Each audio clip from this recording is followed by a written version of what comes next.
Formlabs is now a multi-billion-dollar company. Now that's a headline. Let's talk about it.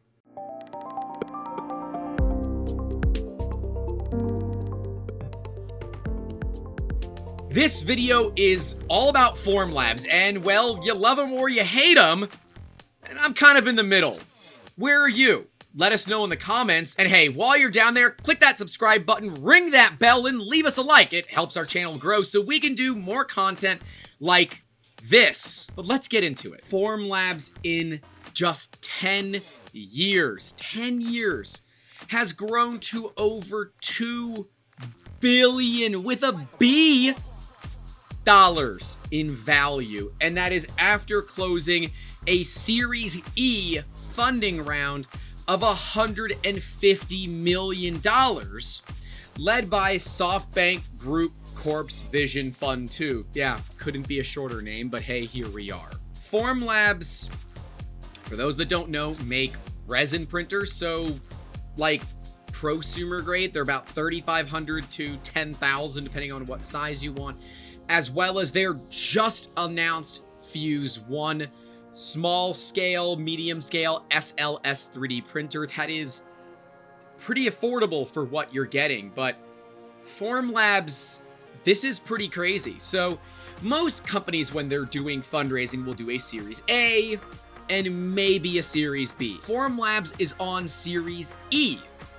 Echo. That means they've had 5 total rounds of fundraising to really push them forward, right? They're claiming that the funding is going to go toward expanding its range of additive manufacturing technologies, growing its global team, as well as facilitating greater mass production and customization. I don't really know what they could do better in terms of their mass production and customization before the 150 million, but I'll be curious to see what happens, right? They're also claiming that it's going to reduce their product cost and make things more affordable as well as accessible. But I'm sorry, you're working toward becoming publicly traded. We all know that. Why would you be making things cheaper? That doesn't make a lot of sense to me, but hey, whatever smoke you gotta blow up the asses of the community to get them to, take it. This has enabled Formlabs to double its valuation since 2018, which is insane. In 3 years, they've seen crazy growth. Now, mind you, they saw, along with a lot of other 3D printing companies, massive growth during COVID-19. Some didn't see great growth, X1 being one of them. If you want to hear more about that, let me know. But Formlabs actually produced tens of millions of those nasal swabs for COVID testing that everybody hates. And sidebar, those were actually developed locally by a really cool person. Her name is Summer Decker.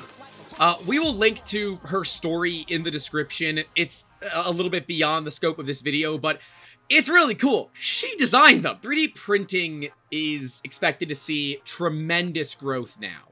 And Formlabs, I guess, is trying to raise some money to take advantage of that. They announced their Fuse 1 back in 2017, 4 years ago, stating that it would be available in mid-2018. And if you don't believe me, I actually dug up an article all about it from June 6th of 2017, almost 4 years ago. Also stating that it would start at $10,000 and pre-orders were $1,000, and that the hardcore kit would be 20 grand. And I'm here to tell you, unfortunately, that's not real anymore. Their price has basically doubled. When they say that they're going to be working toward reducing their cost, I'm sorry, but your history doesn't exactly give me faith. But I think this is kind of good. They're avoiding the SPAC thing that a lot of 3D printing companies have been doing to make themselves public, because they've seen that 3D printer companies can have growth going gangbusters. And hey, there's nothing wrong with that. But Formlabs wants to do it more traditionally, which I think is admirable. They've got a lot going on for them, and there's a lot at stake. It's gonna be interesting to see where things go, but for now, they are multi-billion dollars in value. And see, they're even saying right here, the CEO, we're larger in revenue than all those SPAC 3D printing companies combined. So we're certainly large enough and mature enough to do something like that, which is to go public without the SPAC. That's kind of cool, and that's some big words from their CEO and co-founder Max Lebowski. He said, that being said, when I look at the real big, successful, long-term, sustainable public tech company that we want to be, they are all in entirely another tier in terms of being much more predictable and profitable. And he's right. The 3D printing industry is so incredibly volatile that if one company makes one mistake, everybody's hurt. If one company has a bad quarter, everybody gets hurt. That's publicly traded, at least. And we didn't realize how volatile it was until COVID hit, and a lot of us took hard hits. I believe that Formlabs has a lot of great things going on. From their biocompatible resin that can do permanent crown resin and soft tissue that they're expected to release at the end of the year. Their draft resins, as well as all these new things coming out where you can viably make businesses, legitimate, easy businesses, around their machines. Like their 3L and their 3BL being their big resin printer and their big bio resin printer. And remember, these are not your $500 Elgoon Saturns, and if you're wondering about those, there'll be a card right there to that. They really are kind of pushing what's possible for the price point, but they're slowly working up toward EnvisionTech, which is a very high-end resin company. And I don't know if I agree with them pushing up their prices. I'm hoping that they do live up to their touting and look at being able to reduce some of those end user costs, because their resin is not the cheapest, and it doesn't have to be, but it's very expensive compared to regular resin, and from what we can tell in our testing, it doesn't actually provide a whole lot of value when you're comparing apples to apples. What their machines do provide is a very easy and robust system to make. Right? Their software is very simple. It is reliable. It is consistent. It may not be consistently perfect, right? In our testing of a Form 2, we saw that over an 8-inch part total, we had over 140 thousandths of an inch worth of expansion in one axis. Guys, that's more than 1/10 of an inch. That's a measurable amount. It makes your circles into ovals, and maybe they've gotten better since then, but I've had some poor experiences with Formlabs, not just on the sales side, but on the customer support side, so currently, they're not on my radar all that much. I would love to check out their new machines and give them the honest review that they deserve, because, yeah, you know, honestly, they probably do deserve a second chance.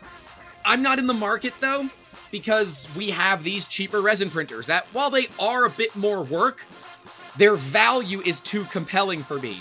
On the 10 resin printers that we have total and the 7 that we have actively running, they equal less than one Form 3.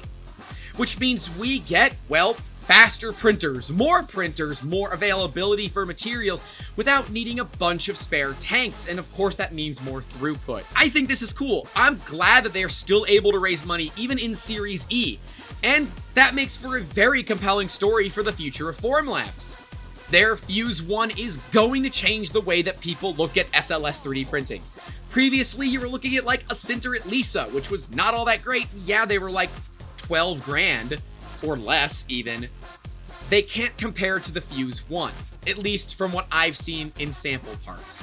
While I disagree with Formlabs' desire to continue to raise money by diluting their own shares, at least that's my understanding of how these series go for fundraising, I support them in really driving change in the industry. Now, does that mean I'm going to financially support them right now? No, their printers are way too expensive. Again, I'd love to get a hand on a Fuse 1 and actually try it, work on it, and use it for more than just your bog standard SLS printer, but something that, you know, needs servicing and all of that. Because realistically for me, It is not about the price, it's about how difficult the machine is to service and any service contracts that might come along with it. Let me know what you think. Will you get a Formlabs printer? Would you support them in an IPO? I'm curious to know, and what do you think of that Fuse 1? That thing's kind of crazy, isn't it? What would you make with a Formlabs printer? Maybe if it's small enough, we'll make it on a resin printer and we'll show it off in a future video. But don't forget while you're down there to get subscribed, leave us a like, and hey, ring that notification bell so you know when the next video comes out right here on 3D Musketeers. So don't forget to call your loved ones, and as always, keep making awesome! Have a good one.